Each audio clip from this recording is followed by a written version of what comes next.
solo queue history with itself. One of those very successful enchanters, no matter the meta, even if it was Ardent, if it was tank meta, doesn't matter for her. She's able to help out wherever she can, and it still allows that flexibility to possibly have a pocket pick for your ADC later down in the line. Senna is still available. We have the entire marksman's list still on the board. And then Zach being picked up here for VCU shows that, okay, well, you may have that capability to disengage and try and manipulate this bottom lane, but you're going to have to predict where I'm going to be coming from with Zach having that massive amount of options to just fly into a lane with his elastic slingshot. As Lulu as well, another enchanter being able to do that extra. Yeah, I really like pairing the Lulu with the Zach, especially as well, Yeah. just on the start of this. It's just such a good 1-2 punch for the engage, especially if they can control the vision here. So already I'm expecting to see some pretty high ward scores out of everybody here, but a lot of more onus onto Johns Hopkins to keep themselves well lit up, well out of the darkness there, and just trying to make sure that they don't get into any potential trouble off the sidelines, as they do pick up the Echo for themselves here. So pretty diverse run of champion. I mean, we had 2 supports locked down, but now Echo and Zach here kind of at odds with one another. And the Caitlyn locking in as well means that JHU going to finalize, round out that bot lane before they decide to go any further. So far, I'm liking JHU's draft because of the fact that you're able to get a really comfortable bottom lane here with that Nami comfort pick for your support, and then a Caitlyn who has been dominant in the early season and preseason stages because of the fact that she has such safe laning phases against a lot more aggressive styles. And then the Echo jungler as well, which has been sort of an underdog jungler for quite a while because he takes a bit more time to ramp up than other junglers who prioritize that early gank pressure. Echo gets to come in and be able to not only clear faster than Zac in most cases, but also brings just as much power into those ganking situations as Silas, another underdog mid laner this time, to sort of get a massive amount of power into a roaming situation where it might be baited out because going into the second ban phase, JHU can switch up their draft and say, okay, now that we know that Silas is on the board, let's stop all the massive AoE ultimates so he can't steal any for those game-turning fights. That's definitely the way they want to play it out here. Now with the bans coming out and around top lane, that's the focus for Virginia Commonwealth. They don't want to let too much wingspan there. It's all in the AD role, though, that Johns Hopkins wants to hit out. They've got the Caitlyn. Now they want to take out the 2 biggest nuisances for this champion. Lulu, already very good at range. Caitlyn's somebody that certainly poses an answer to that question. Put it against a Jinx, put it against a Xayah, that becomes a lot harder. So they just decide, hey, you know what? We're going to knock that right on out here with our bans here in the bottom lane. Our last couple, we've already hit, the solo lanes pretty hard in our bans thus far. So we'll just let that go through the first phase, see what they come up with. And the answer start is Malphite. That's interesting.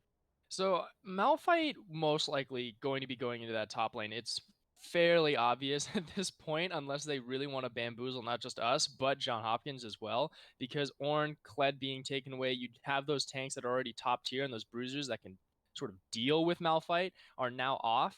And then you're leaving your last pick marksman, which for me is very confusing because I think you already have a clean, like an open hand in that bottom lane. You know you're going up against Caitlyn and Nami. Why not just pick your marksman now and then save your final pick for that top lane flex and really get a nice, comfortable pick because you need to know what you're going up against because John Hopkins, they're finally picking that. You should have waited here. So it's going to fall into the undefeated King's hands right now to have a more flexible strategy with every single lane as Mordekaiser, another dominant bruiser, just gets locked in so he can really deal against that giant mountain where now saving your last pick doesn't really change up anything for that bottom lane.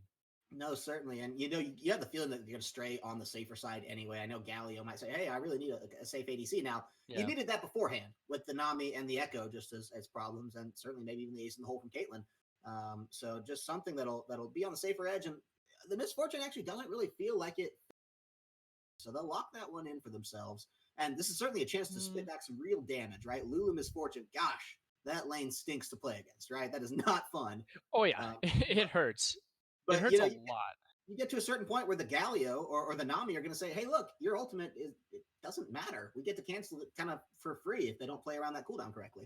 Yeah, exactly. So for me, you're seeing that final lock-in with Misfortune and Lulu. Yes, lots of damage. And with Zac, if he just decides to stay down there and have possible wave clear with Silas to roam down and get some four-man situations going for them to get that lead, it'll turn out for the better, but it could have been so much of a more advantageous situation if they saved that top lane for last, because now they have a weak top side as well, with Mordekaiser most likely going to be going wherever he chooses, and Galio can also deal with Malphite just as efficiently to just sort of neutralize that top lane if they decide to go that way, as we're going to wait until they really figure out where those two solo laners for John Hopkins are going to go. And then into that end, the misfortune is top tier right now, yes, but it doesn't really bring anything influential for me because now you have the safe bottom lane for John Hopkins. Yes, you do. So, where is your early game win conditions when I look at Virginia? And mostly it is in those quick lane ganks into mid. Get Silas online, get him to where neither Mordekaiser or Galio can deal with him, and then use that to make sure that all the other weak points on your side lanes are taken care of.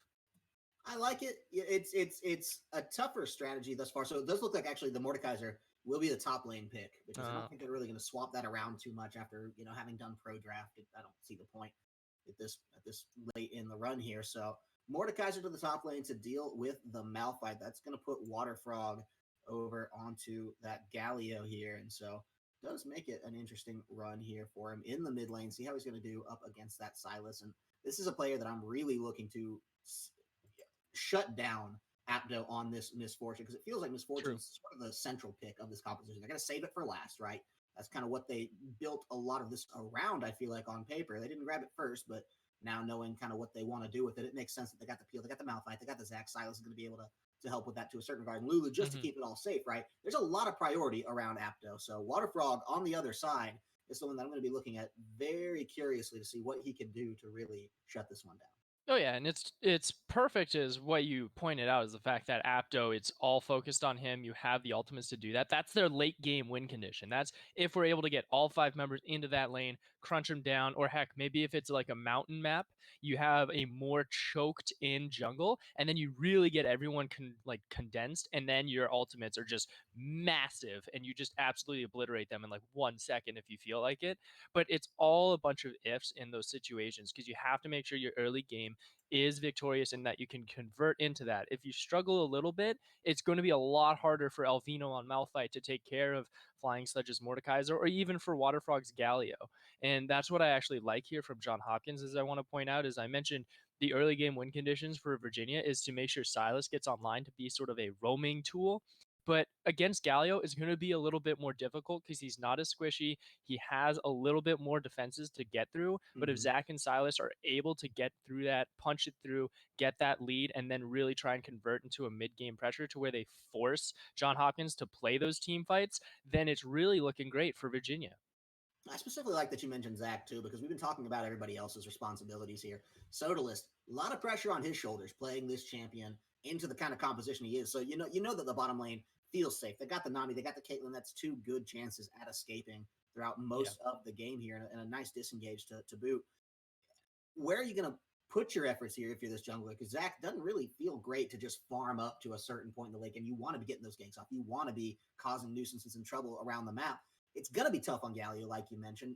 Flying Sledge, kind of the obvious target, I would think, in the top lane, but what's your backup plan? Your backup, I'd have to say, is just try and upset and counter gank Echo as much as possible with RL Pwns. See if you can sort of find some ways to get around him and keep sure you have track of that. You're never going to be able to do as much damage in a 3v3 situation as he will. You really have to be in a beneficial situation for that to pop up. Like if they overstep and you're there to counter gank, perfect. Now your backup plan is there, and whatever they did to mess up, then you've got that extra lead to really imply on those weak points that you may have not been able to achieve early in the stage. But so far for them, it's really you have to stick to your guns, make sure Silas gets online, make sure Mordekaiser doesn't get out of control, and hopefully you get to that wombo combo point where Misfortune is just able to absolutely shred everyone with bullet time. Well, hopefully so. We'll see how it all does come down when the execution does play out before us here. We're chewing through the 3 minute delay. We're going to throw it over to a quick break. But before we do, of course, I want to take the time to thank one of our wonderful sponsors, the one and only GameStop. Power to the players. They got a lot of cool things going on. Their GameStop.com/esports, their weeklies, all sorts of fun games that you can get involved and compete in on a collegiate level. We've got League of Legends, Smash, Overwatch, TFT, CSGO, Madden, Rocket League, just any of it. Get involved, find out more. GameStop.com/esports. Good chance to win a little bit of competition, win a little bit of money there, maybe for yourself. But with that, we're going to throw it over to a quick break. And when we come back, we'll have game number 1.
Welcome back, ladies and gentlemen. Thank you for sticking with us through the break. We are now ready to get into game number 1. Johns Hopkins over there on the blue side. It's going to be Virginia Commonwealth on the red side for this first game here in the series, trying to make it all happen. And, well, takes a little time to get back into the swing of things, right? Got to pause right off the rip. Classic. It's the El Clasico. Completely classic. This is collegiate esports. Pause, deal with it, no worries. It doesn't even matter what the problem is. Even if there is a problem, it's just ritual at this point, really. Just pause the game for like a minute. Everyone's already ready to go. Just full send it now. But we actually saw some things come out from both the teams, Johns Hopkins and Virginia Commonwealth, directly to the mid lane. So I wonder if they're going to actually run into each other, or if it's just going to be a full defensive split. RL Pons and the rest of Johns Hopkins are deciding to do the latter, and Wisher and Alvino, if they find an early lead, it's going to be so great for Virginia, because it's all on Sodalis for those first few minutes. Yes, RL Pons will have a little bit of a faster clear, and maybe Wisher gets caught out, but currently it's just a little bit of a stalemate. Throw each other back and forth and make sure that you have some sort of vision to know where that tracking and that movement of each other's junglers are going to be. Definitely keep interest in that run there, so that the wards they had down, just making sure that nothing's getting too crazy for either of these teams.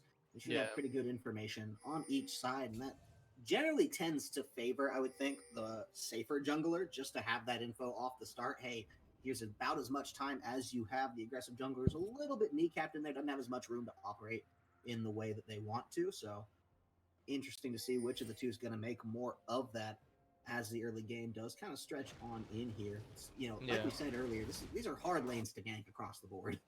Oh yeah, very difficult. You got the safety range of Kalen and Nami. Actually, Wisher already asserting some of his dominance, making sure he gets some hits in that mid lane. He did go electrocute as well, so sort of as a reminder for Silas is that he did get that big change in that Season 10 patch at the very beginning of this year. His dash does not do like a slight knockup anymore. It does give the shield still, which is nice. His Q has a little bit less damage, and his passive is almost entirely changed to where he gets different charges and he gets bonus attack speed on it as well. So he's a little bit faster at those trades, but he does slightly less damage to sort of compensate for those shifts in play style. So for him, going up against a Galio who has massive wave clear at the beginning, it's just a question of how much pressure he's going to alleviate for Sodalis to possibly come in and get that gank for a first blood. Right, it's definitely about making sure that he can keep Waterfog in a position because mid lane's so much shorter than the Yeah. rest, right? And Galio, an escapable guy to begin with, but if you can burn that flash early, that's going to be a big red flag, drawing the jungler in time and time and time again. That's probably one of their earlier goals. That's why you can see him sort of flirting around this area. I don't expect it'll be much more than just getting his second half clear here, about on pace. But it looks like he may be a little behind just due to the nature of the speeding of Jungle of Echo, who's kind of already putting himself in a position to feel pretty good about this one. Yeah, and as I mentioned in the draft, Echo will have just a bit of a faster clear, so he has that maneuverability to really assert on any differences. On the Speaking taunt. Oh, first blood coming down, nice, clean, and easy. We talked about that speed early on, and our opponent's making the most of it. He uses a flash, but he gets one from Wisher as well, and they pick it up perfect. Yeah, entirely worth it, and now it causes a big differential in that mid lane as we keep an eye here on top side. Oh, hold on just a minute. Sodalis is in some trouble. Ooh, forcing a flash. Yeah, they're just bullying him. He should get out pretty safely here through the Lulu. They're just going to actually maybe now try to turn this one around. This is a little dangerous here, but I think everyone will be able to get out scot-free, A-okay, and now, wards, Rift Scuttler, those become questions here. Yeah, and so far you are seeing the dominance that John Hopkins has been using to just absolutely overwhelm their opponents no matter where they are. Their drafting is superb and it's given them these very nice lanes to deal with. Flying Sledge has just been wailing on Alvino in this top side as we've seen Water Frog and our opponents pretty much trying to create a tempo and dominance in this mid lane to deny that early game pressure and early game win condition that I wanted out of Virginia, to constantly have those ganks. But even though Sodalis has that slower clear, he does need to catch up in some shape, way, or form. We were talking about those backup plans, like you said, Corvus, is that do we have to pick another lane? Do we have to find counter ganks? And now with all this pressure that our opponents is giving into this mid side, you have to shift to plan B. See if Alvino can actually do some damage to trade back against Flying Sledge. You don't have that much, but maybe look down to this bottom side and get Kurian and 123 offline to where you will have some sense of a strength to sort of overpower any members of John Hopkins. They want to definitely overpower it early. Virginia Commonwealth, well, they found themselves about 1,000 gold in the hole here. Just in about 5 minutes. It's not game breaking, it's not crucial, but it's certainly not where you want to be, especially against a team that's just going to get nastier here. Well, Water Frog, he may be in a little bit of trouble. There we go. Pops the taunt off, the flash right over Sodalis, but it may still be too little too late as he's pulled right back into his death. That's a big one coming up. We'll see if the teleport amounts to anything. I don't think it will. Very nice there from Wisher. That was really all him there, just dominating Water Frog with that damage, getting that nice trading. Like I mentioned, with the playstyle change up, the damage comes out faster, but it's not as much to really cause that lethal damage for him as Sodalis finished that kill. Apto and Mappy Chow still struggling with the very safe and long-range bottom lane as well. So now we're at this point where both of the junglers are looking for a slight reset. Sodalis is going to complete his clear, try and possibly go back. His gold is at around 900 right now. So for him, the best he could do is get that Cinder Hulk, or that Bomby Cinder, excuse me, and then try and help accelerate that clear with that additional item. Where we have our opponents, he's totally fine. Yeah, he has an amplifying tome, but he's got so much clear that it can really just try and gain some ground for himself and for the rest of his team. That's the goal, is gaining that ground here, because they got the kill back, but Johns Hopkins still fairly in the lead here. Feeling pretty good about this one. What's Water Frog doing? Wanting in for the gank. It's a great bubble to start things off. The taunt is there. The knock-up, it's all so clean and so quick. They get two. This may be dangerous for Water Frog. Kurian taking the brunt of that 1, 2, 3 as well. Make sure they are all out of this one, baby. That was a brilliant flash from Kurian. I believe he actually came in to make sure he was in turret range and still had that safety. Took the turret shot for his bro and then was able to get out no problem. Zodalus doesn't have enough damage to even try and fight anyone at this point. So now we're seeing that massive pressure once again around the dragon to see if they could possibly grab it later on. Sure, it's just the kill for right now, but it's just sort of that dominance to keep Virginia scared, keep them on their back foot to where they're afraid to step into the river and really dip their toes in it. So you can just go ahead and take that dragon no problem, because even though it is an ocean drake, I like to see the dragon, the first one specifically, is sort of like a forecast of what map we're kind of seeing, because you take that ocean drake here, you see what the next one's going to be, and you're left with those two choices saying, okay, if we get an infernal map, let's double down on it, get that power online, or hey, maybe it's cloud map, let's try and see if we can manipulate more around the jungle. Certainly making to just be a 50-50 coin toss after that first Drake is a hallmark of a better team here. I think both teams at this level are going to be very comfortable trying to pull that kind of thing off here and planning and adapting for that. So I think that's a very good point on your end that you do bring up here. Curious to see now, Virginia Commonwealth, they found themselves in the hole just a little bit. They have some irons that are still hot for them here on this map. The CS in mid lane still very relevant, despite the gold disparity should be just a little bit down there. We can check on that. It's about 2,500 total to the 3,000 of Galio there. So he's rough, he's behind, but it's certainly not insurmountable here. And we saw earlier when he was able to really just take it to Waterfrog, the potential that Wisher does have here in this map. Yeah. That's a snowball that I'd like to see them try to get rolling a little bit heavier, and maybe something picking a fight around that dragon could be the right way to do it. Yeah, possibly. I do see Sodalus trying to chill out down here, see what he can find. No problem about that one. You know, the safety again, it's just obnoxious here for Caitlyn and Nami, just being able to play wherever they want, whatever they want to do, they can do it. And even then, in this season 10 here, I really want to see Zach abuse this alcove that you have, because I wonder how the ganking pressure of it would be. You come in through the lane, you slingshot over into the alcove, and then you wait for your timer to reset, and then slingshot again into the lane. It may take a little bit longer time to set up, but I wonder how much of a consequence it would actually be on that bottom side. Just as sort of a theory craft here. It is game one. This is the place to try it out. And if you're able to pop it off with those 3 controllers that you have down there, you know you have the vision to make sure that he gets and wiggles into the alcove. You could upset this entire John Hopkins bottom lane and then secure that dragon because of the wave pressure you have from his fortune, as we just hear Rift Herald being taken as well from our opponents.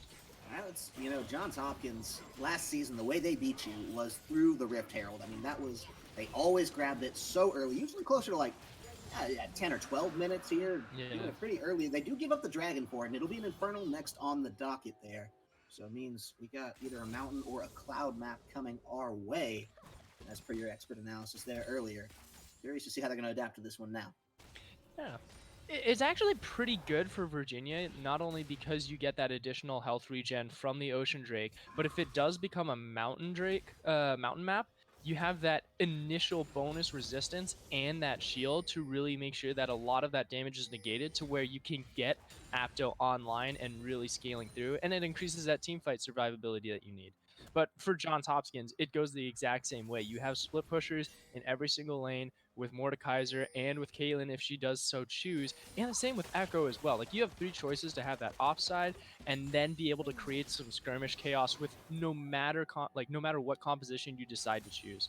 So for here, wait it out for the side of John Hopkins. You're playing it, you're dominating, but you still need to catch up for Virginia Wealth. You're 2,000 gold down, and the vision right now is really still in favor of your dominant opponent here, because they can just move wherever they want. But hold on, we actually have a fight in mid.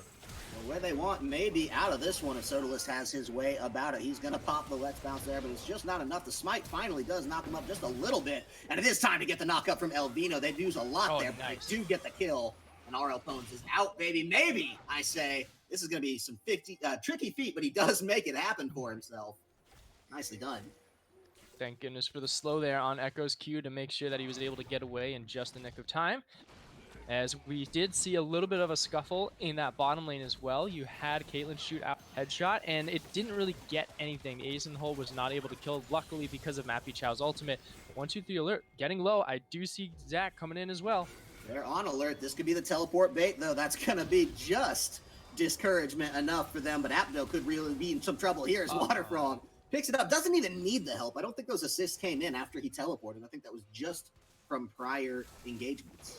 Yeah, and Apto did have Flash available, I do recall, so he could have gotten out there safely, even with the heal, but they're going to continue this fight. Yeah, they're behind enemy Wines. Waterflog, he doesn't care. He's trying to get in onto Mappy Chow and should get this kill. No problem. Zach in some trouble under tower as well. As the ultimate does come back, Waterfrog getting out of that one in Virginia. Commonwealth are on the ropes as Johns Hopkins really taking it to this first turret. It's just an unfortunate series of events for Virginia, but so splendidly played here by Johns Hopkins. Specifically Waterfrog too, coming in with the perfect teleport bait from his bottom lane, gets the kill before Apto could even use any of his summoners, and then is able to chase even further down, take out Mappy Chow, and be able to come back with Hero's Exit, more like it, and finish up that kill as Rift Herald was able to take a couple turrets in this top side, and they might be able to grab a kill as well if they're really able to force it. Fortunately, they don't have the minions to do so. They'll just take it back and take the one turret as they did. Looks like the Blue Jays are certainly in control of this one to start things off. 22 and some change on the gold front versus 18. They're up about 4.5. Somewhere in there. The only area in which they're really down is they did lose that first Drake, and the Ocean Drake, obviously something every team is going to love to have. It's Infernal next on the docket, though, and that is the much more important one to find for themselves. So I like the fact that the side of Virginia Commonwealth, the Rams here, they are trying to reset the vision here in this bottom lane. It's been a sore spot for them. They definitely want to make sure that Waterfrog does not get back down there to start and really start knocking back a little bit on this turret. We don't have plates for too much longer. Yeah, the notification that plating's going to fall soon does immediately come through, so this has got to feel just a little bit of a tight spot here for Virginia Commonwealth, who are maybe scrambling a bit in this bottom lane, trying to figure out how to get back into things. Yeah, because this is one of the only options that they have to sort of scramble back in. They're 30 CS down between Carrion and Apto, respectively, and it sort of mirrors the same situation of Elvino and Flying Sledge. Mordekaiser has just been allowed to run his own game and has been dominating in that farming situation and has been able to just continue to pressure and deny Elvino of very few limited roam possibilities because of that wave clear that he has. But, when you sit at this space for Virginia and you are getting to that point where you're encroaching on a very impactful deficit of economy, you're about to hit that 5,000 mark, sitting at around 4.5 now. It comes into question, like, where do we find these kills as 1-2-3 tries to go in? Yeah, they want it. That's a nice ultimate back from Misfortune. Apto finding the kill onto 1-2-3, turning that one back very quickly after he does try to make something happen there. And meanwhile, a little bit of scuffle happening in the river, trying to prevent this one from getting back in. Wisher could be in some real trouble as Waterfrog. He's showing no signs of slowing down, and Sodalist, he thinks better jumping right on in. Oh, that damage was absolutely disgusting between the two solo laners of Sledge. But luckily for Virginia, they were able to have that overstep punishment and be able to get the kill onto 1-2-3. But even then, it doesn't really much matter. You have a massive damage pressure just coming in from every single member of Johns Hopkins. They're able to take this Infernal Drake. Yeah, sure, it's great. It's only 4% bonus ability power or attack damage, so it's not in itself an individual dragon that you like to prioritize. It's just to get to that elemental map, which will be the Cloud Drake here. It'll have that additional ultimate cooldown reduction and movement speed throughout the jungle, which for Sodalist helps him out for the clear, but for our opponents, it does the exact same thing. So you're in this situation where the roaming capability of Johns Hopkins is now amplified, and if they're able to continue getting those cooldown reductions, you're not going to have any chance to really fight anybody because they're always going to have a rewind ready. They're going to have the Death Realm on set and just be able to isolate you and just deny you of any wombo combo team fight potential that you needed for this composition to work for Virginia. Johns Hopkins, they play such a lock, stock, and barrel way of attacking in these games, and that's, I think, how they want to charge through. They've really solidified a playstyle that I think is working very well for them. It's mathematical, it's by the books League of Legends, and it's working so well for them here in the start of this one. They got up about 4k gold. They even dragons out, even if they're not the same dragon, it's just the count. But now this could be bad. Kurian maybe disrespecting a little bit and forces the ultimate from Waterfrog, but feels pretty defensive on this one. Sure, they might have gotten Apto had things not been a little less aggressive with the Lulu, but yeah, that's maybe just could have been avoided by playing back, giving a little bit more respect to the damage that Virginia Commonwealth is going to be able to put out here. for sure. So it's just awkward for me right now because in this state, there's not much Virginia Commonwealth can do until someone really oversteps. It is John Hopkins' game to lose, and it all comes back from, I feel like, that hiccup in the drafting phase where Virginia had the possibility to sort of safe pick a top laner and make sure they had a winning matchup, but they decided to go with that Malphite and then saved their final pick for the misfortune, which they knew was going into a Nami Caitlyn lane. So it's sort of a consequence of of that choice specifically, because now you have this split pusher that you always need to pay attention to. You have no one that can actually deal with him because his wave clear is better than your entire team's. He can 1v1 anyone, if not 2v2 them. And RL Pons has been able to do anything he wants because he has a faster wave clear and has been able to camp mid a lot harder than Sodalist Zac. So if you're going into the second game, you have to rethink your draft for Virginia to give yourself some more, I'd say, influential win conditions, and to a point like you can execute them easier because you have a lot of tools for yourself, but they're very difficult to set up and you need to wait for them to come online. So for now, try and play it out. See if you can possibly wiggle yourself back in. You do have a Rift Herald still on the board. Possibly get some pressure so you can take that. And for Johns Hopkins, it's just rinse and repeat. Mid's down or bots down. Now you go mid. You get some turrets. Push yourself in and just constantly crush Virginia in upon themselves. Certainly what they'd like to pull off here. And they're getting around 18 minutes. You mentioned Virginia wanting to slow things down, Virginia Commonwealth, I'm sorry, wanting to slow things down, wanting to get into a better position here and just staunch some of this bleeding. But I feel like time is really on the side of this Johns Hopkins roster here. So they want to definitely just buff this one out, and they're not in any hurry to finish this game, although they feel like they could do it whenever. The tidal wave, though, comes down. This is a big interrupt. It's a big fight. Sodalist on the back line. This is the fight for them. Alert, and this is pretty massive as Apto slays yet another one. That's a Caitlyn taken out of this one. Can they find more for themselves as RL Pons in a little bit of trouble here? Wisher's low, but is his health going to go all the way down? Waterfrog rampaging on through this one. He's so unstoppable. The health bar is fine, and he's turning this one around single-handedly as he's now got him on the run. Elvino, I'm thinking he's out of this one okay, but the flash may say otherwise. There's the taunt, there's the knock. Oh, no. But Waterfrog is just a son of a gun when it comes to this damage. Mercy me, I think the tower may get him out of this one. We'll see how bad Waterfrog wants it. He wants it. Oh. There's the taunt, there's the hourglass. Sorry, just a stopwatch. Can you do anything? What's it going to be here? I think that's going to die, certainly, but, you know, the respawns have come through at the same time. Yeah, true. We're just continuing to watch this juggle, but meanwhile, you have John Hopkins absolutely taking everything in mid lane with the Rift Herald. There you go. Death for death, but he wasted so much time in that top side, and he actually moved Misfortune and Lulu into that top end to secure the kill, while now you have the Rift Herald do some extra damage into that mid turret and really crunch it down, and it gives the rest of your team some time to get some vision on the map, clear some vision as well, and then swing back and do a full reset for this next dragon. So take a look back at that team fight that had just happened for the Rift Herald, and I mentioned quickly before it started that is the fight for Virginia to really make sure that they're still in this game. If they were able to win that one and come out just even neutral in a sense of benefits, then they would still have a grasp. But for right now, with the win, hold on. This one comes through. Yeah, a lot going down as Wisher in some real trouble. Apto's already out of this one, and Johns Hopkins, well, the Empire is striking back immediately. This is just devastating. They're going to get the dragon. They're going to get towers off of this one. 4 kills already. Elvino, the last one alive, and I don't think he'll take as long to get back to base as last time. He's most certainly going to get dove if he tries to defend this tower. Only a sliver of health, and that is just gone. Yeah, and John Hopkins was pretty much saying, Coco, get to the point. We are dominating right now, and that is exactly what they did with that dragon fight. They were just able to completely wipe the floor off of every member of Virginia Commonwealth and have now pushed in. This is pretty much the final nail in the coffin. This might not be the final push though, because they could still come back and respawn timers are still available, but it's pretty much over at this point if they get a return. Yeah, it feels pretty rough here. Things not looking so good for the likes of Virginia Commonwealth as Flying Sledge just rampaging through from a distance here. Wisher in some real trouble. He might take 1, 2, 3 alert with him, but I don't think that's the case as now Sodalist on the run back trying to get out but just not going to happen. They have to take an inhibitor before they can take the Nexus towers, and so they're coming back dutifully to do so.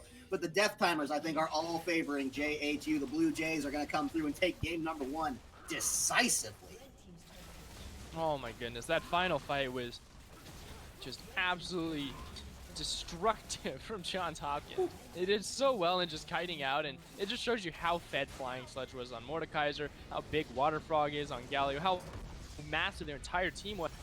And that's what you expect out of an undefeated team who has only dropped one single game out of all of their series. So you're left with just sort of a I expected this performance. Like, okay, this is what I came for. This is what I wanted to see. John Hopkins rolling face in game 1.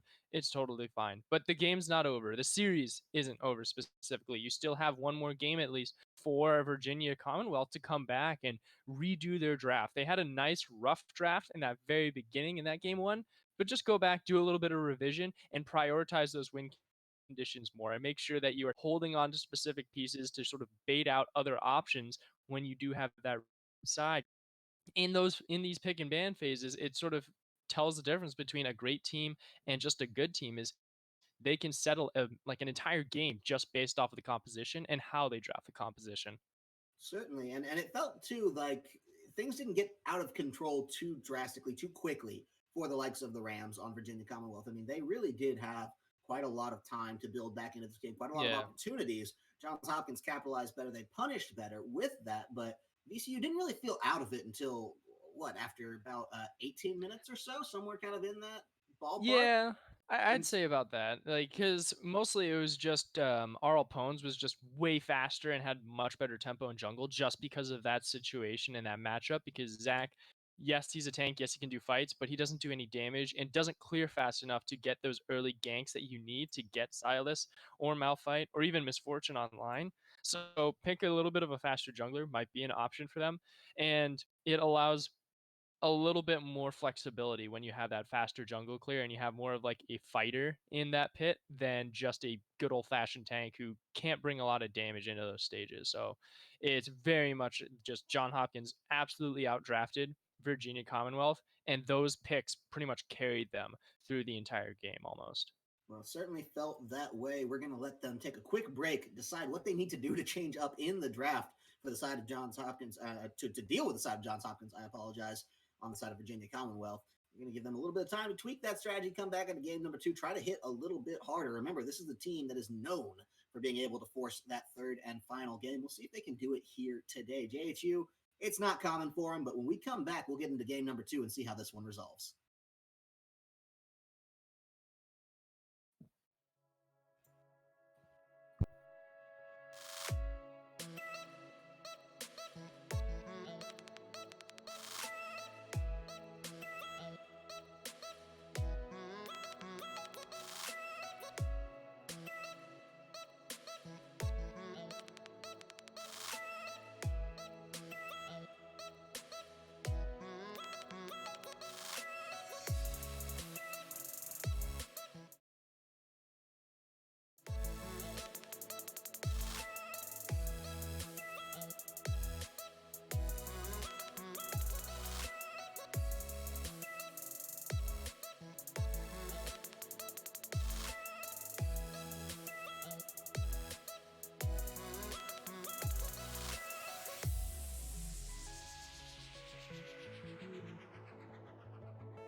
say that I wasn't there for you when you went into hiding on the front steps of your porch? And I reflected on the memories, but I put out that torch. Hey!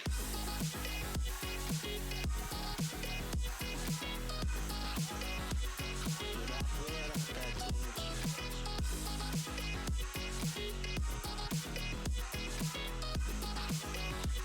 But I put out that torch. So now can you tell me when you want to be in time?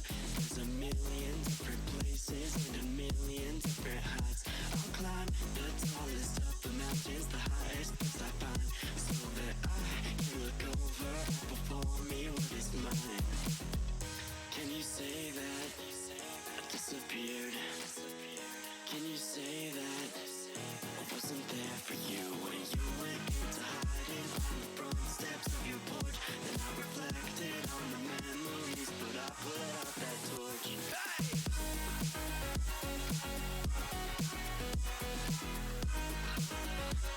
But I put out that torch.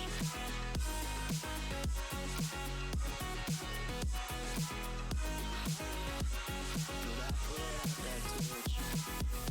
Oh, why can't you see it was all because of me? And all I want is to be free, and finally I can be free.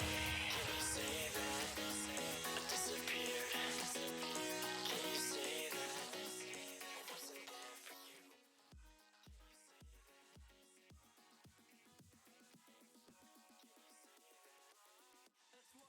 Welcome back, ladies and gentlemen, as we believe we're ready to get into the pro draft for game number 2 here.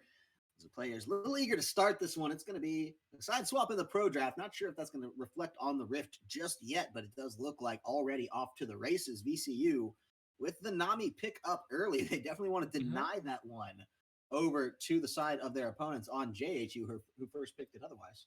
Yeah, so a little bit of a note as well. We do have a substitute in back to a main top laner for Virginia Commonwealth. It is World Ender, so I expect an Aatrox ban just because of the name, but we'll deal with it. They already have shown their top three bans already. Galio amongst them, who just dominated in that mid lane for our boy Waterfrog. So the question now comes into fruition: how will these two drafts go? You already have an immediate lock into the bottom lane for VCU, and then their jungler, so they have the flex picks of their solo lanes to save for the second round. But here you have Johns Hopkins waiting on that third and final pick. The Echo, you know what? If it ain't broke, don't fix it. Throw it in there, and then Nautilus for most likely that support in the bottom side, so you can actually get onto Nami, lock her down, or even Jinx perhaps. And with Zaya, you'll be able to just absolutely shred through whoever you're going up against with the base damage of those two, just destroying people in any way, shape, or form. Absolutely. So comparing this to the last one through the Urgot, VCU left it off the first round. JSU didn't want it. They're going to ban it around now time, second draft through. Don't Yep. want to see that one. Maybe the Kled or the Orn coming through for the last ban for VCU again as well. It was something that they definitely did not want to see in the top lane there. So they did leave that one off. Hey, there's the Aatrox ban, as you Mm. so accurately predicted. The World Ender not going to be here for this time around. And we'll see what else they do round out with here. If it's consistent, they want to stick with last game's issues, maybe not. They did get the Zaya for the side of JHU, the Nautilus as well. So certainly changing up at least that bottom lane that was a sore subject towards the later part of the game. We'll see now if this makes a difference. Yeah, and currently we have a solid red slate for the final ban, and it's actually they did not ban. It is a power move, Ah, quoted from Johns Hopkins. So they can't be salty in Twitch chat. So might as well be salty and pick ban. All right, weird flex, but okay, just deal with it. So for them, it leaves some options open for Virginia Commonwealth. They have the capability to look for possibly a nice wombo combo, maybe because they have to pick their two solo laners at the same time. They're only going to be able to see one, which they had just revealed is going to be Poppy. So maybe throw a tank up there as well. Maybe throw a bruiser. You have Kled still available who could possibly really tear through. It's more of a question on how well World Ender plays and what he likes to play. If it's those bruisers, go for it. Poppy can deal with them at a time, and then she really starts to get obnoxious, but her damage like just sort of falls off really quickly. Or you can go for the Ornn and just have a true damage and like true damage initiation in a sense to really amplify anything you want for skirmishes, for roams, for team fights, whatever you want. It's just Ornn is so reliable and he's the best tank in the game as of the current state. So grabbing it, no problem. But it's like, what do you put mid now? So you have to blind pick your mid.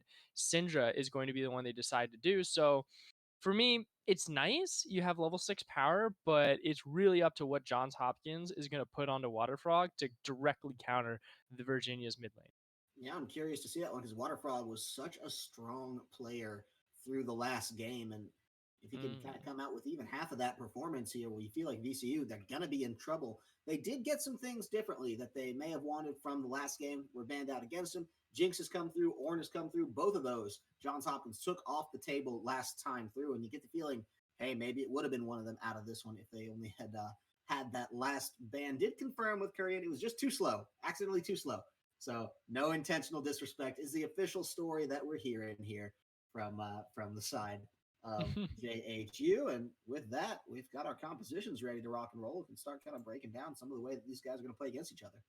Yeah, and so far we like the Corky mid darn good, as a matter of fact, especially against Syndra. You have that initial harassment and some wave clear to boot with your phosphorus bomb. So you can sit there, have that roaming potential as well with your passive, and really look for what they did in the first game and just rinse and repeat it. So have the Echo and Corky get some pressure. Syndra very easy to gank because she has really no way to push anyone off for like a second rank. Sure, you have Scatter the Weak, but if you do a level 2 gank like you did in the first game, might as well do it again and make sure that she doesn't have that skill online ready to go. It's also a question of if you have Wisher pick up cleanse or is going more of a just neutral state, maybe teleport or ignite on that Syndra.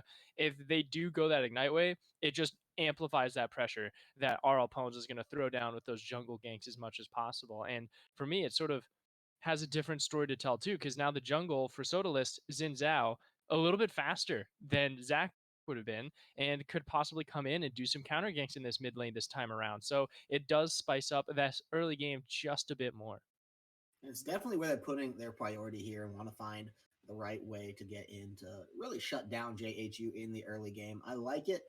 I think it also builds well enough into the late game, which is something that their previous composition didn't really have as much going for them. So being True. able to fight it out early while still scale in an effective way is certainly what Virginia Commonwealth and the Rams want to pull off for themselves. Now, a bigger question here, I think, still is how World Ender is going to come in and change things from the top lane because Johns Hopkins, it's an unknown variable now.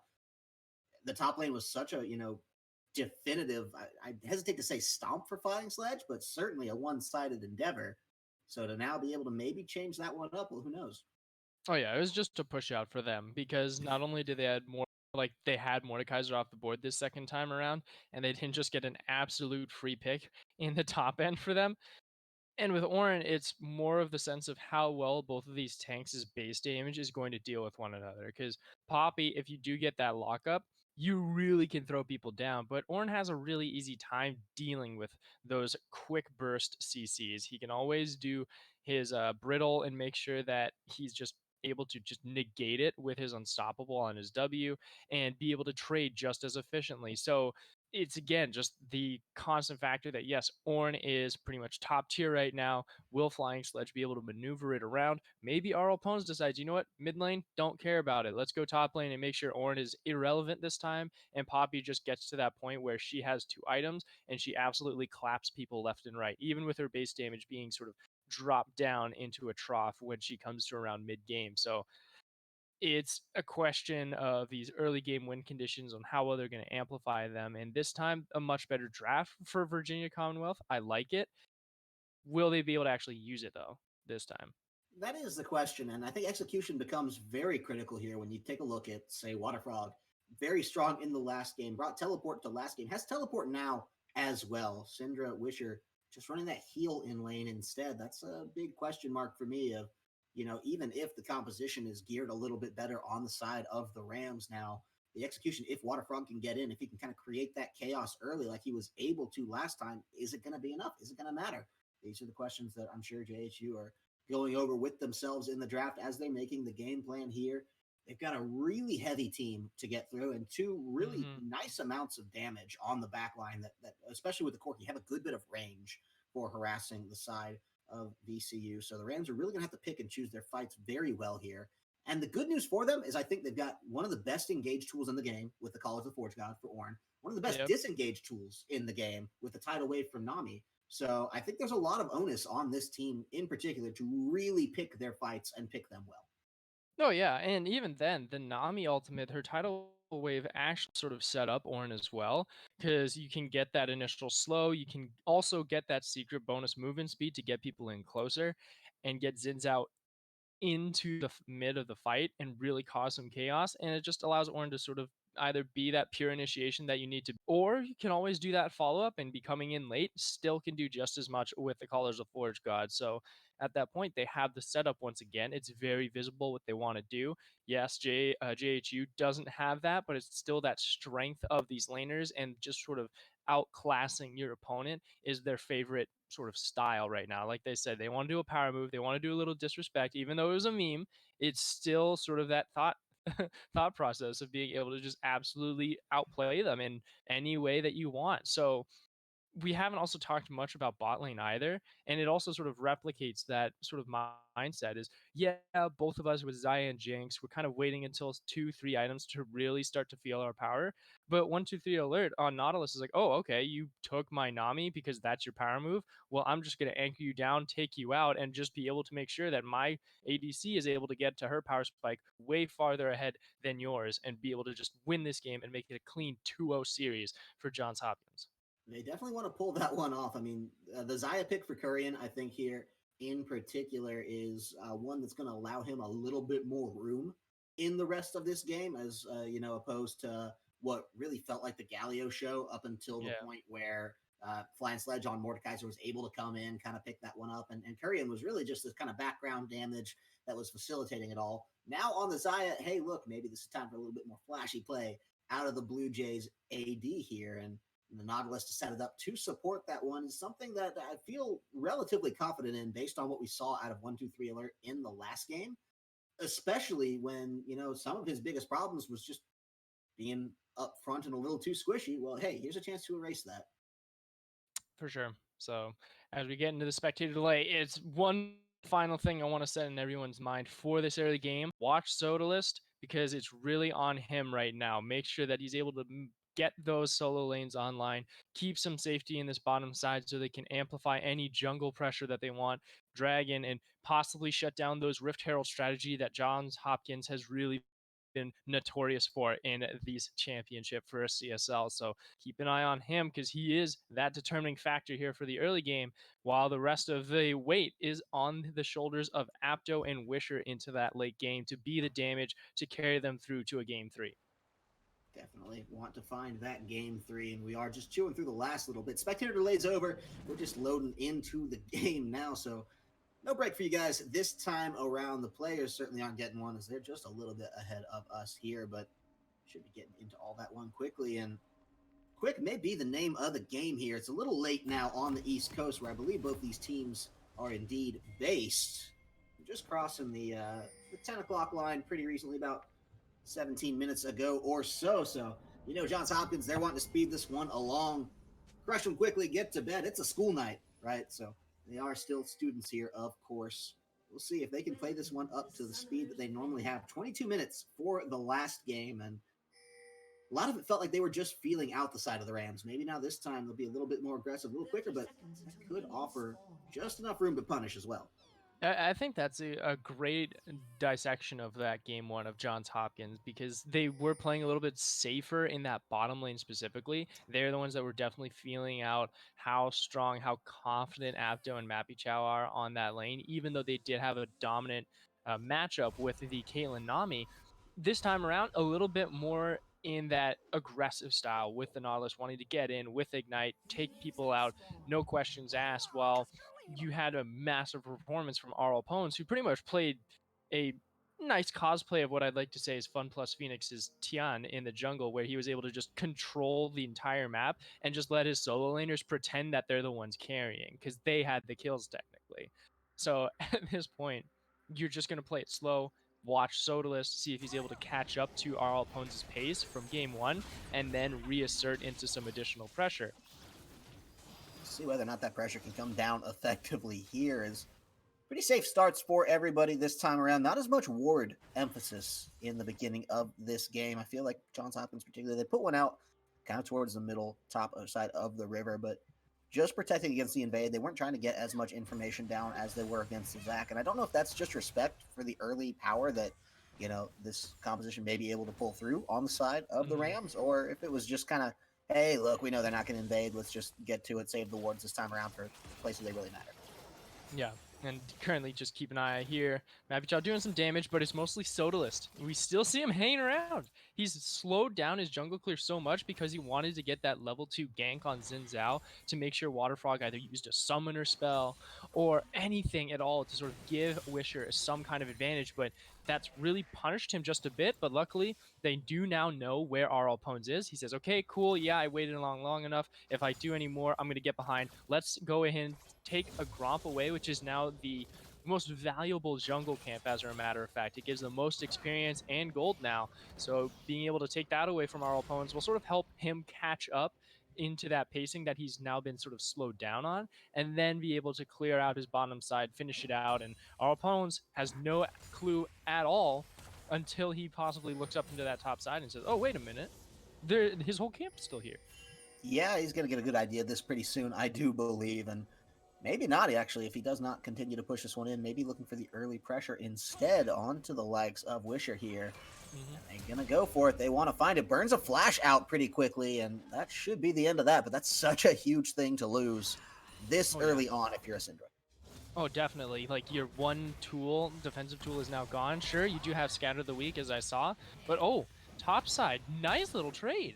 Yeah, they definitely swing back out on this one. And World Ender feeling really pressured on this one. The Ornn, we were wondering about this guy, how he's going to come in, how he's going to perform. Flying Sledge says, well, hey, you know what? I'm not worried. Oh, it was actually so well done, though, by Flying Sledge, because he was able to get the Steadfast Aura just right before the headbutt collided with the pillar. So he denied it, got that bonus knockup damage, and then just absolutely obliterated any damage that World Ender was going to throw down. But hold on, Wisher back in some trouble. No flash, keep in mind. It's a knockback into tower. It's going to take some health away from RL opponents, but the story is the first blood, and it comes through decisively on Wisher. Yeah, but now hold on, Sodalist, not going to try and do anything here. Ooh, wants to come in for that one, but look at that 1-2-3 alert and Curry, and they're ready to turn it in a 2v3. Oh my the God. minions are on their side. Mappy's flashing out, alert's flashing in. He gets the root. Do they have the HP to keep this one up? Apto spitting back some damage, says hang on just a second. The heals come out. Everybody's all in. The roots are down. The flashes are out. And this is so chaotic that Currian wants it. And Currian's going to find at least the first one. And such a huge miss from Apto means Alert picks up the second.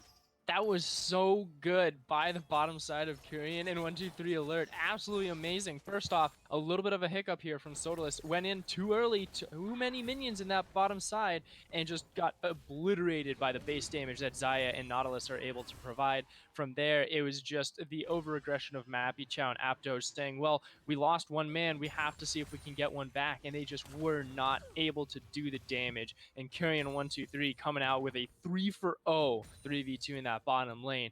Great start here for Johns Hopkins. Just devastating play. And this is what we talked about earlier, that they would be looking to maybe play just a little bit faster now that they've had game one to feel out the side of the Rams here. And so now the Blue Jays feeling very confident in their abilities here, pressuring top side, pressuring bottom side. They've got the flow going into the midway as Waterfrog did get the early kills on Wisher, make sure he has no summoners there. So he's happy to push this one up, maybe just back and teleport right back in as needed. This is looking just great on all fronts for the Blue Jays. Oh, definitely. Flying Sledge's base damage on Poppy is just tearing through World Ender right now. You had that 3-for-0 in that bottom lane with Kyrian and 1-2-3, and Waterfrog doing fairly well for himself with that one kill that our opponents was able to give to him. So you're sitting at this stage where CS differentials are getting to that point where it's going to be very influential for the side of Johns Hopkins, and it's just going to be more detrimental in that point for Virginia Commonwealth, respectively. As it is, we do have level 6 though for the solo laners, so now we're going to see if maybe you get some ganks here on this top side. This is when Orin's damage really comes into play, because he's able to get at least 2 brittles off in a fight to get that trade and finalize those kills. But when you have our opponent who's been able to keep up this tempo and just dominate the top side, he's even more comfortable in pressuring down, because he knows Carrion and 123 can take care of any situation no matter the matchup. Well, they want to come in RL Pones onto the top side here. You mentioned that Orin damage. We'll see if we get to see it, or maybe just World Ender's going to be absolutely eviscerated before that even happens. Flying Sledge picking up a kill. It's another assist into the back pocket of RL Pones. Yeah, sadly he didn't have any vision at all in the jungle or the river, so he just got a free gank for that one. RL Pons grabbing his second assist of the game in this 0-5 scoreboard.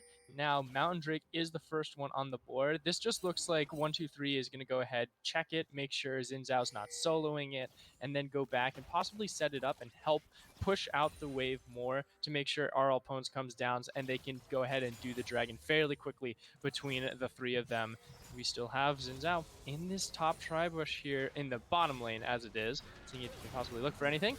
Hook. Alert wants to find his way in on this one. Should just be a damage swap back and forth, except for the fact that Sodalist is here. The teleports are coming down. Now, last time the 2v3 went in the favor of Johns Hopkins. This time it's a 3v3, and they want to get Sodalist right back into it. I don't think they can dive the towers here, so they're just going to let the minions push right on into this one. But look at this. The other members of HU, they're lurking. Yeah, just off in the weeds. The Drake is the final thing that they may want to pull up for themselves here. Flying Sledge, though, has to go back early. Cannot lose too much on this tower, especially not while plates are still up. So not exactly what they wanted out of that one for JHU. Yeah, no, it kind of sucks for both of the teams, because they used just a few too many tools to really double down on any pressure to like get kills. But luckily for Johns Hopkins, they can say, you know what, we pushed him away, we can go ahead, go back, we have that pressure that we wanted to set up for the dragon, might as well just do it anyway, so let's go ahead, take that one out, no questions asked. And Flying Sledge only loses one actual turret plate for his absence in that top side. Yeah, pick it up pretty nicely, and that's got to feel good for the side of Flying Sledge. Teleport in, and you know what? Lane's pretty much in the same position that I left it here, so not too been out of shape about that one. Still, especially got to be feeling pretty good for himself with the kill advantage he's got. I mean, he's sitting on 2,900 gold or so, almost 3K, to just about 24 for the side of World Ender there, so it's not the biggest advantage in the world, but at 9 minutes, it's certainly significant. Yeah, at 9 minutes, it's that convincing factor of, hey, do I have a Bomby Sender and a Cloth Armor, or do I just have the Ruby Crystalline Cloth Armor for that extra damage change? So it's nothing huge. It's just closer to your recipe. It's slightly bit more damage, I guess. But for right now, it's more of just that experience and that wave control that Flying Sledge is just like absolutely using to conquer this top side of the map. And looking at vision control right now too, you have Virginia Commonwealth, a lot of wards on this top side, but not in any specific point to really try and keep pace or keep track of RL Pons, who his entire jungle is absolutely dark. You can only see if he's going to try and sneak a Rift Herald, if anything, but he also just walks past those wards too, straight into this bush in the top side to come in for a gank if he so chooses. Yeah, he's really not concerned about the wards, and World Ender maybe should be a little bit more concerned here as he's getting in a little bit of trouble. Should be able to get out of this one actually pretty well, just not hitting what he needs to on the side of RL Pons. And meanwhile, baiting out a tidal wave here in the bottom lane. We'll see if they want to make it any more drastic than that. It seemed pretty defensive on the side of the Rams there, so pretty big spell to just throw down from Mappy Chow for what was really only a hook in from Alert.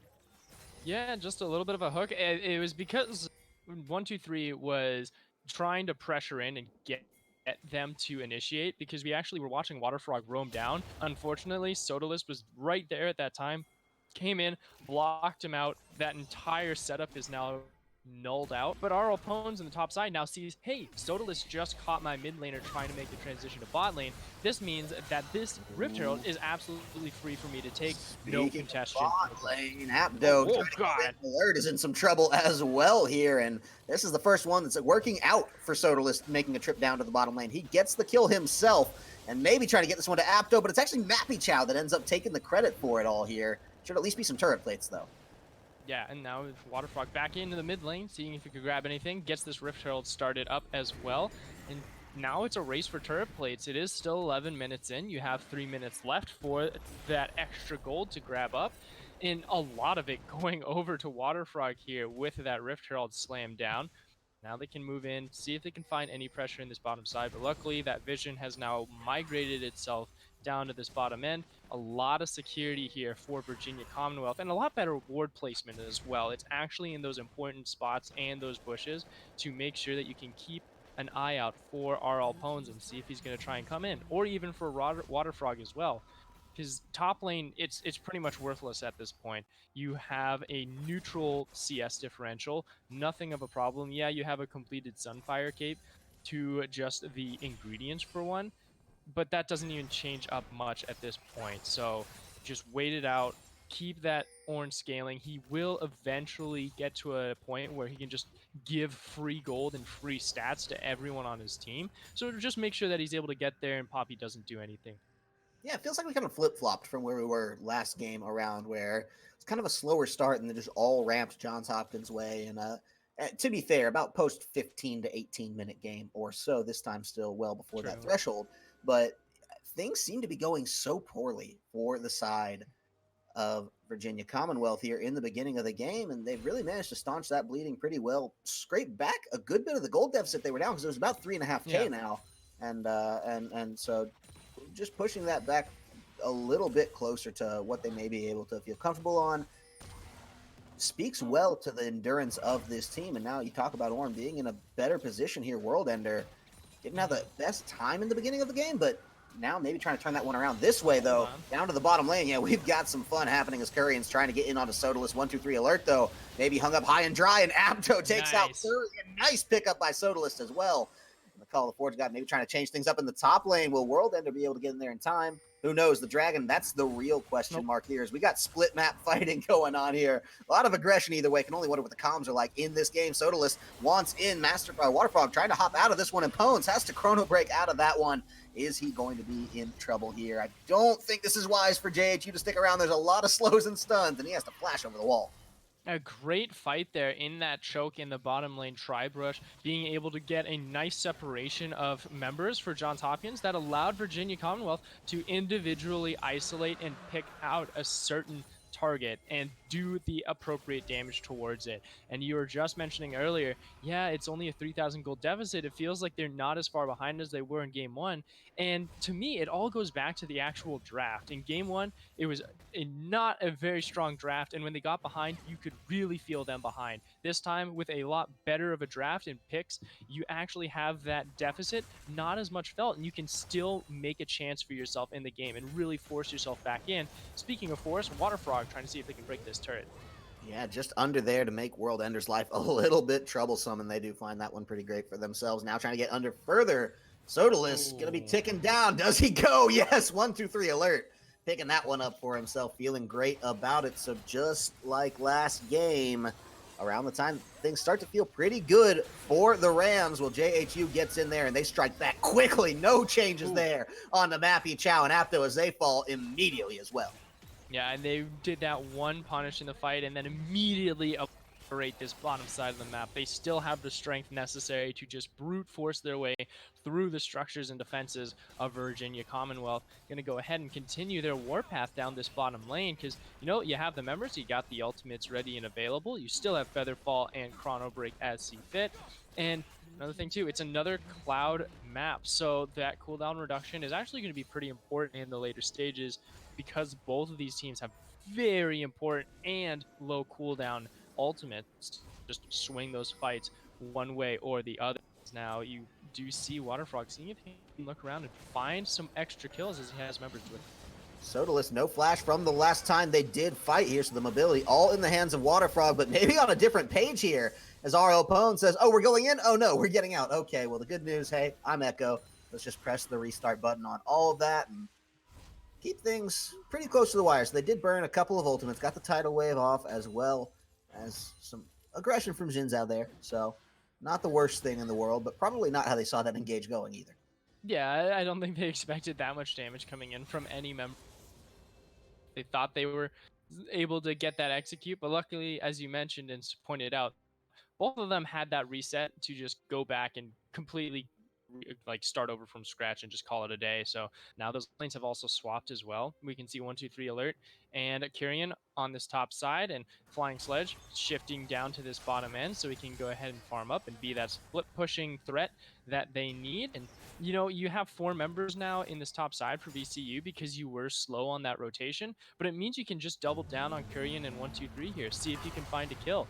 There we go with Call of the Yeah, coming in, forces the flash early, but nothing huge to come through out of that one. 4 members wasting their time upside for the likes of the Virginia Commonwealth Rams. So good play to only really have to lose 1 flash on that. It is, you know, you like to have that flash on Nautilus for the, pardon the pun, flashy hook plays or, you know, in for ultimates, but it's certainly not the worst thing they're going to be feeling there.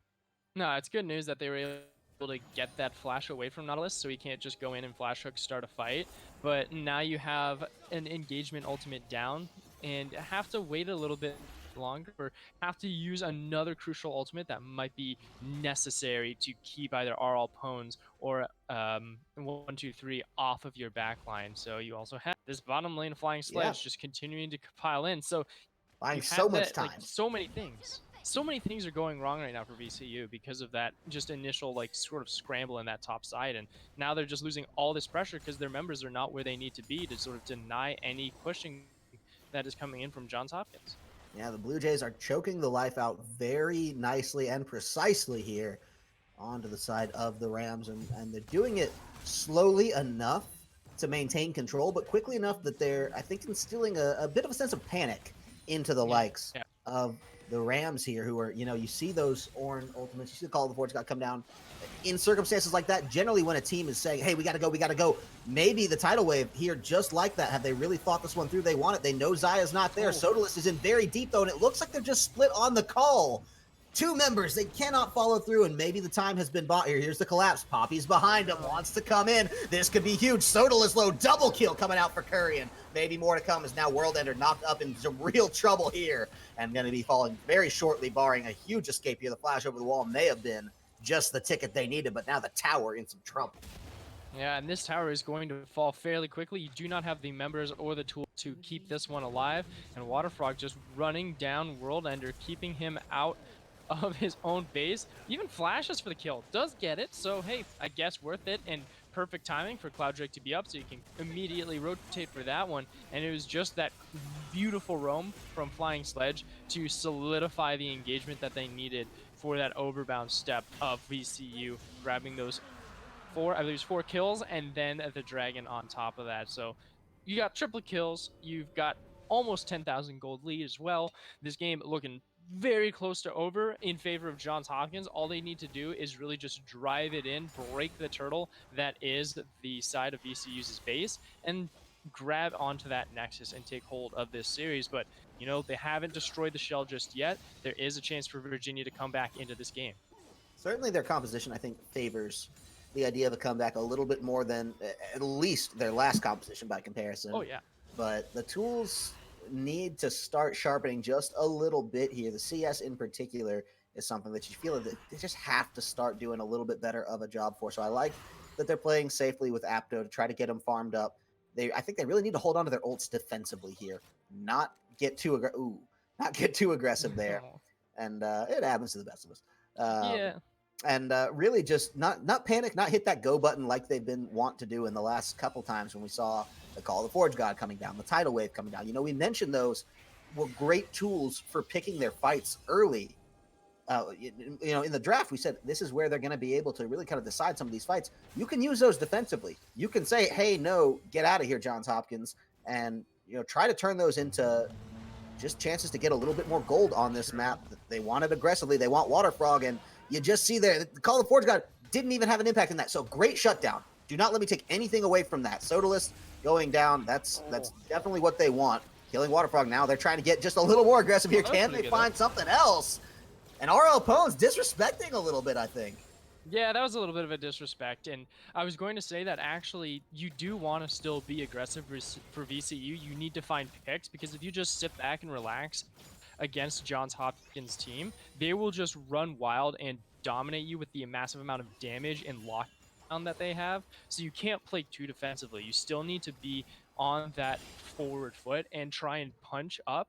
It's just more of a sense of that you need to understand you are being outclassed right now individually. And you mentioned the CS, and the CS is like the perfect example on how this is very much an underdog story for them. They're not as strong mechanically, their farming is a little bit weaker, so they do need to double down on just being a little bit more calculated instead of being just full out blind aggression that Johns Hopkins is allowed to do just because they're able to outclass it. Curious to see what the next move for Johns Hopkins is here. This time last game, they were already breaking down the base towers, having to play it just a little bit more slowly this time around due to a, I would say, very strong mid-game resurgence, or early mid-game resurgence, rather, from the likes of the Rams. That's subsequently been just taken right back out, but I think they're pretty well set up. They've got the split push going well for themselves. Flying Sledge, he knows that he can really just keep this one up, take the tower bit by bit by bit, and the more pressure he takes away from this one, well, hey, the more eyes are turning to Baron here. Sodalist wants to get in, but it's a nice knockout. Water Frog trying to get out of this one. All the while, Baron is being taken here. Call the Forge God. It's a big tush, but they cannot take it there. Water Frog going to get knocked up. That's going to be huge for them. World Ender is slain. This big push may get bigger here if they can try to stop anything with this Baron coming up huge now for the likes of Johns Hopkins. Yeah, so the first Baron being dropped down, it was a very nice bait and very well played from Flying Sledge and Water Frog to just allow so much time and so many tools out of the pockets of the Virginia Commonwealth. And so for them, it's like, hey, okay, I died, sure, but I didn't really give over any shutdown gold, nor did I actually lose both of our lives at that point. So you still have the potential to just go back, reset, go back into the control of these minion waves in the lanes, and then just do what we wanted. Drive that final nail into the coffin, break the shell that is Virginia's base, and take this series. So you have 2-3 minutes to do so with his Baron buff power play. Go ahead, apply yourself. I don't even think about the dragon right now. See if you can just brute force strength and destroy any sense of defense in Virginia currently. I think it works really well with the teleport too that they have onto Water Frog. They're going to set him up in the top lane. They're just going to let him run wild. Keep Flying Sledge in that bottom lane, that nuisance, that thorn where he's been the entire time. The other three members, they'll be fine in that mid lane of barring, I say they'll be fine. 1, 2, 3 alert running right in a little bit blindly. They want to maybe start this one off early. And he's got to certainly be careful here. We'll be able to walk out in one piece unless Wisher decides that he wants to get crazy for this one, does not find the tools necessary. So all in all, actually good delay of time, making the best of a bad situation for 1, 2, 3 alert.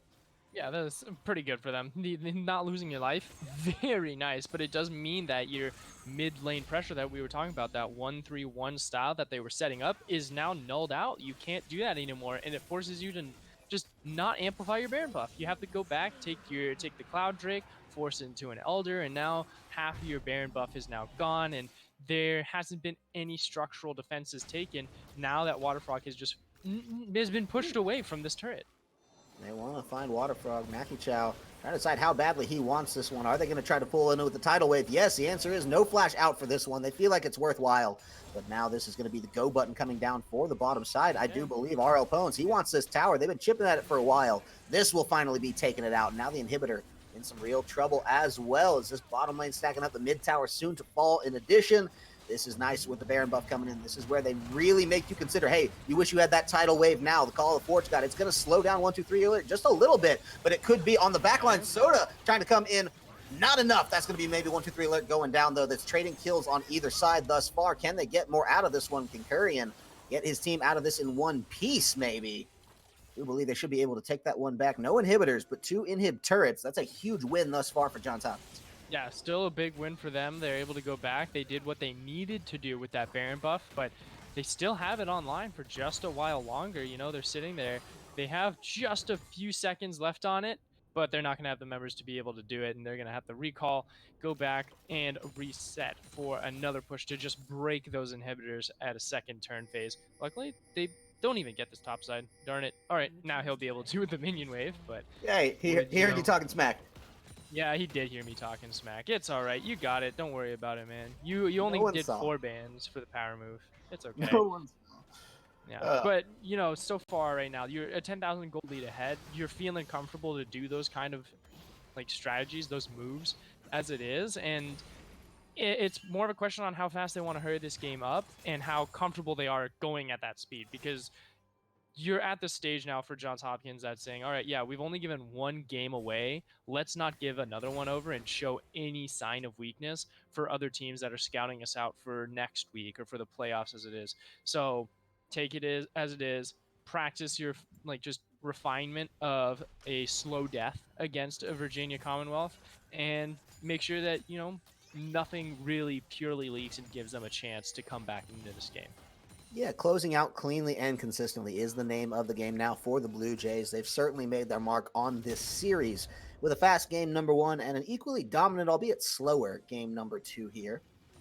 Some variables changed up. The draft, they did accidentally miss a ban there. They did have to deal with a substitute coming in. So there are some change-ups, but meanwhile, it's not over yet. If this Call of the Forge God comes down the right way, this could be big, trying to get in onto Flying Sledge. It's a big knockup, big amount of time, but can they close out? The tidal wave does come down. It knocks him up on the edge, but he's out of range at this point. Those are 2 huge tools to start this fight, and now JHU needs to be decisive on whether or not they're going to re-engage, because they send Kurian to the mid lane. They send Waterfrog to the mid lane. They want the inhibitor. That's the bigger one. And can they kill Sodalist in time?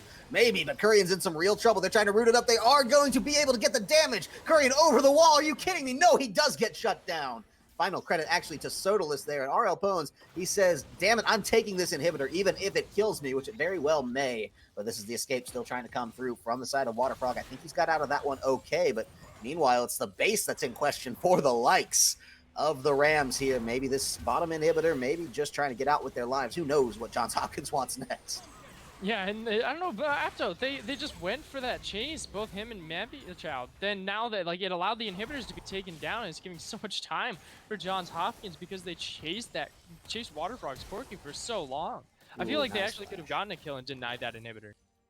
Probably so. Yeah, just game management wise, this is where we talk about that excitement, that maybe a little bit of panic coming out from VCU. And I think when they watch back over these VODs, they're going to say, yes, if we've been just a little bit more controlled, maybe that would be the case. But some client issues to be talked about here, as Waterfrog does leave the game. So we'll see how quickly they can get themselves back into that one. Yeah, you know, client issues, pretty much a 2020 problem for all of us. You know, I've been just like getting random notifications that my client is just bug splatted for no particular reason. So, you know, we deal with it, we take those, but it gives us a little bit time to sort of re-amplify, or like not amplify, but iterate and remind us of the story that is this series, because we came into it expecting Johns Hopkins to do exactly what they're doing right now, dominating, clean, efficient play. And yes, they've had a couple kills go over this game. More specifically is what I'm looking at for the crucial changes for Virginia Commonwealth that has been able to be punished against Johns Hopkins. And it's a nice little like sort of evolution on what VCU has been able to do. Their drafting was a little bit sloppy. Their laning phase and their jungle pathing was very much a slow turtles pace for themselves in game 1. Game 2, they were able to catch up to it. They're learning their lessons, but it's still something where the skill gap is such a big differential between these two teams that it may not be able to be even finished within a series. It's just a lesson for VCU to bring themselves into next week and possibly like reinforce their actual skill sets and make it where, you know, they're actually being able to take 2-0s fairly easily against weaker opponents. Certainly the case. And I think, Johns Hopkins, they've made a statement coming through here. They've only dropped 1 game, not even series, just game thus far. And if, the pattern holds the way it's trending here, where they look very well poised to take this game, I want to say. I mean, they've not even dropped a tower yet in this game. True. Number 2. They'd be sitting on a 14-1 record, 7-0 in all of their games to boot. Now, that's so impressive, so dominant. When you come into a fight a team like this, you have to know it's not going to be an easy feat. You have to be able to mentally reset for the likes of Virginia Commonwealth here. And, Yeah. maybe they're showing some other teams here or have Johns Hopkins up in the run just a little bit of how strong of a team this is and what they may need to be ready to prepare for. VCU themselves, the Rams, well, they'll have this as a learning experience, and Yeah. really the good news is have the VODs to be able to break down kind of what's been happening here against them, and yes, hopefully come out a little bit stronger through the rest of their season, because I think this will move into 4-3, which depending on the rest of their just kind of division and bracket is certainly not a definitive out of the playoff question yet. Yeah, for sure. Like that's for me really what VCU should be taking away from this is like this is a Titan. This is Johns Hopkins University. Hey, see what you can do against them, right? See how many scars you can put into their skin and learn from the ones that they're able to give to you. And it's been a good number of scars for themselves, most definitely.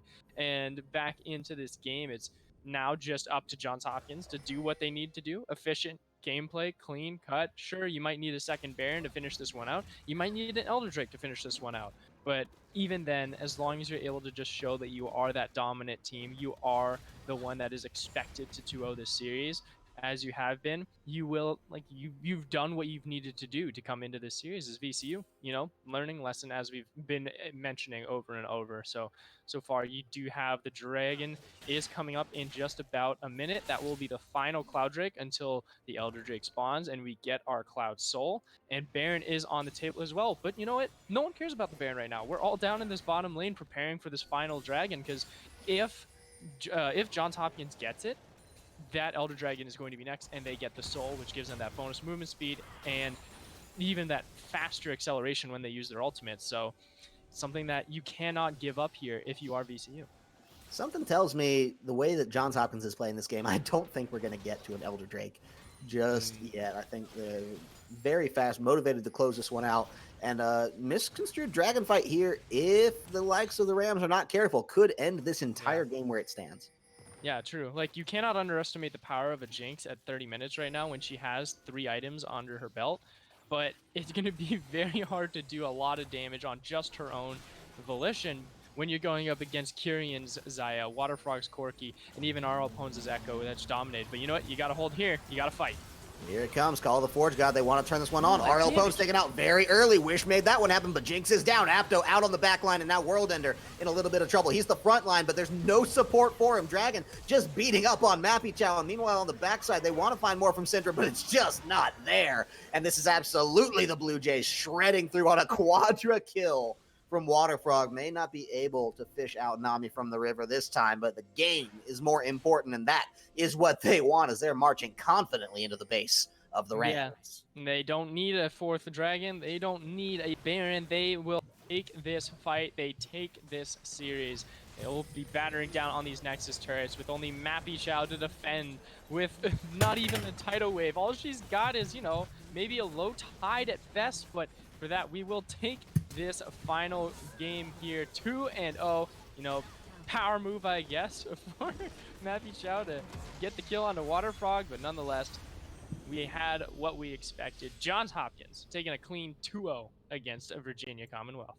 This is what an undefeated team in the collegiate sphere looks like, ladies and gentlemen. They have played very well to get themselves here today, where even when they were met with a couple punches back, when VCU did some moves and dug in deeply in a way that would have foiled many other teams, Johns Hopkins prevailed triumphantly here today, still maintaining their perfect series record, keeping their game record at only 1 loss as they do move to 14-1 on the games themselves, up 10K gold by the end of that. Just such an impressive and dominant stance from these guys. Yeah, and even with that last fight that we were watching over the 4th Cloud Drake, I was looking at the engagement that both Sodalist and Wisher had onto our opponents, and I was like, wow, they're doing so much damage right now against him. They were able to obliterate him before his ultimate was even able to get back with the CC. But then I was like, oh yeah, that's right. The rest of Johns Hopkins is killing your backline. Apto is just gone off the map, and World Ender is doing as best as he could to really deal with it. So it's just one of those things. Once again, it's just the outclass the level, and you're at that point, like you mentioned, 10,000 gold behind. not a lot you can do when you're just the Jinx versus the entire world. And Sodalist and Wisher are just sort of leaving you in the dust to try and take out at least a single member for a sense of like claim or prize into this series and game. But, you know, like we said, expected as it is, going into next week, I think Virginia and Commonwealth, they've got a good lesson to learn from this series, and it will help them grow even further. And for me, it's it'll be interesting. It'll be very interesting to see how Johns Hopkins journey through the rest of the playoffs. I'm excited to keep an eye on this team in particular here, and something tells me we may not have seen the last of VCU as well. But with that, before we close out the rest of the night, we're going to take a quick break. When we come back, we'll have a winner's interview with one of the members of the victorious Johns Hopkins University, get inside their heads a little bit, figure out what kind of they're talking through and what's going on in a game like this against a team like this and what the rest of the season looks like. But of course, we do need to take a quick break to get all that set up. And when we come back, we'll have the conclusion of all of this and some thoughts from our winners. Thanks.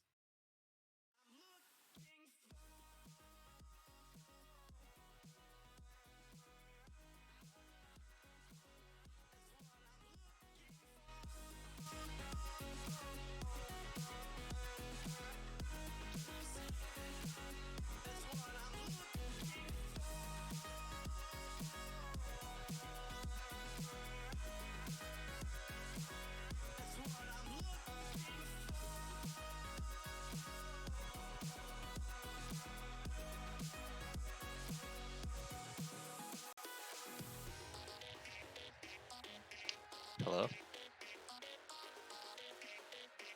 Hello?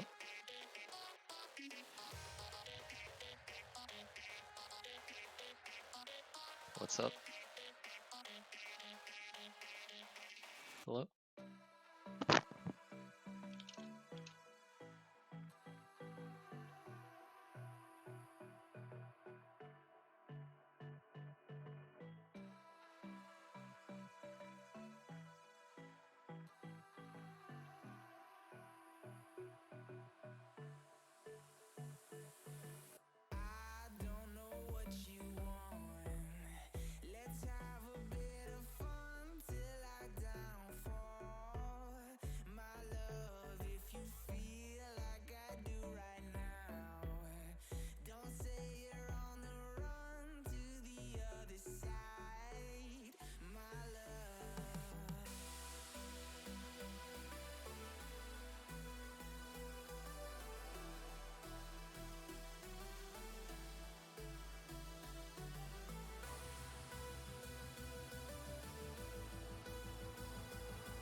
All right, welcome back, ladies and gentlemen. Thank you for sticking with us. I am, as always, Kyle Corvus Crow with Coco, the hostage prisoner dragon, here today to talk to the one and only Currian here after a victorious Johns Hopkins really kind of ran through Virginia Commonwealth University. So, hey, first off, Currian, congratulations on your win here today.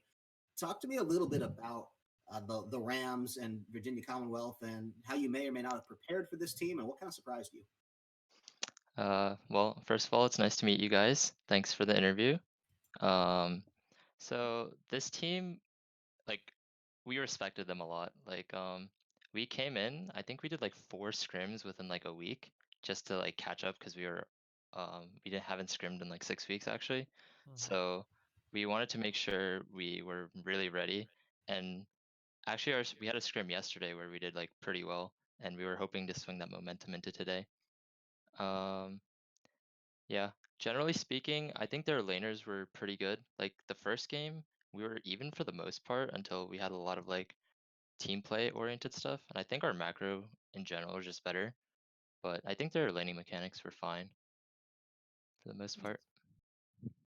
Yeah, I think people are still trying to get a little bit of a hold on currently meta is still because like a lot of the picks that were coming in were still very inspired by solo queue matches currently in the start of the season. So how has Johns Hopkins really been sort of seeing the changes that preseason and season 10 have been bringing, and what do you guys have been sort of seeing as like the most beneficial part of the new season, and what's been the hardest like elements to really get over and sort of renew yourself on?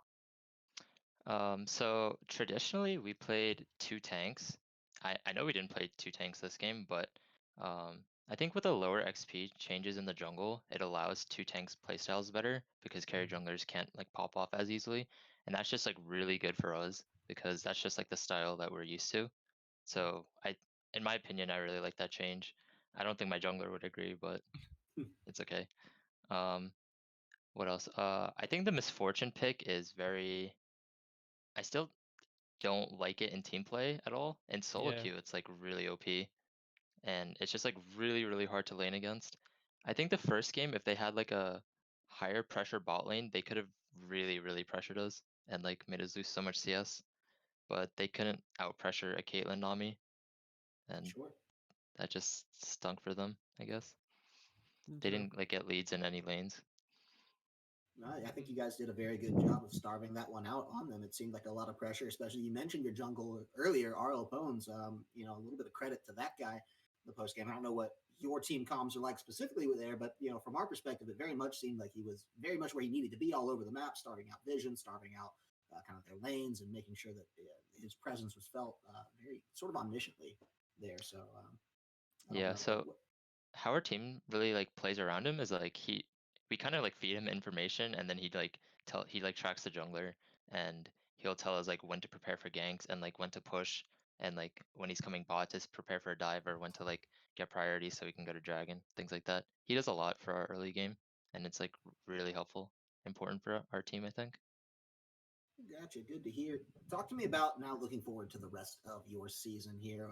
It's 7 out of, gosh, what's it going to be? A total of 12 regular season games, I believe. So, or series rather. And you've won all of those thus far. You're undefeated coming through. What are you looking to do to maintain that momentum and kind of launch very well and effectively into the playoffs and postseason? um I think once the school year starts, it's gonna get pretty hard for us to like really keep our scrimming schedule up. We usually just like scrim once a week, but we generally play like a decent amount of solo queue with each other, and that will still be a plus. In general, I think the teams in the rest of the season aren't as strong, except like I think George Mason was pretty good, but Yeah, sure. yeah. Besides them, like I think we already played the best teams. I actually thought the team today was like in our group it was like the third strongest besides like the team that we played in our first week I thought was the strongest, and then these guys were like the second strongest. But yeah. Okay. Got it. Got it. Coco, do you have any further questions before we wrap this one up? No, actually, I think a lot of information has been shared here from Carrion, and I think it's something where you see you did exactly what you were expected of from both Corvus and myself is something that you come in, you're undefeated, and you dominated through this series. Even though you respected your opponent just as much, to where you didn't give them really any ground to try and come back, even though they did have the strength to do so. So overall, like, this series was really fun to watch, and I'm hoping to see you and cast you more in the future. Thank you. Can I shout out my friends real quick? You certainly My Sure. may. my boys from Mount Laurel, and also my top laner wanted me to ask you guys if you like traps. Ooh, that's not a question we can answer here on stream. It is a family stream, of course. So thank you for your time here with us. Thank you for the interview, and again, congratulations on the Thank you. games you guys have played here today. So with that, ladies and gentlemen, thank you for joining us. Of course, my name is Kyle Cornisco, joined at the desk by Coco the Dragon. We will be back here same time, same place 1 week from now. 5 more Tuesdays to go before we start to get into the playoffs, I believe, or maybe those Tuesdays are inclusive of the playoffs. But either way, it's a long road to Vegas, to live, where some of these teams are going to be running it down against each other. And we'll have all the action all the way. So please tune in every Tuesday night from here on out. Get everything going down in the collegiate sphere. But with that, that's going to mostly wrap it up for us. Of course, do want to give one final shout out to GameStop before we do close out. GameStop.com/esports. You can go find all the information on the weekly tournaments that they are running and hosting and doing for our collegiate community, because streams like this would not be possible without their continued help and support. So we obviously always want to thank them for helping to make CSL, the content provider that it is for you all here today. But with that, that's going to do it for us tonight, ladies and gentlemen. Thank you so much for tuning in, and we'll see you next week. Good night. Good night. Thanks for the interview, guys.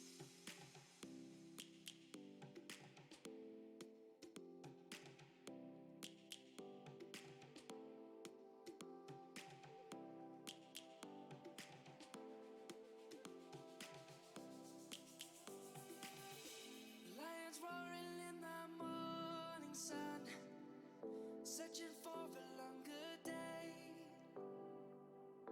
People feeling like the light has just come. We must never stop the way. Yeah. Birds jumping and I hear my name, grasping into a life. Life is happy but it's so insane. We must merely make a start.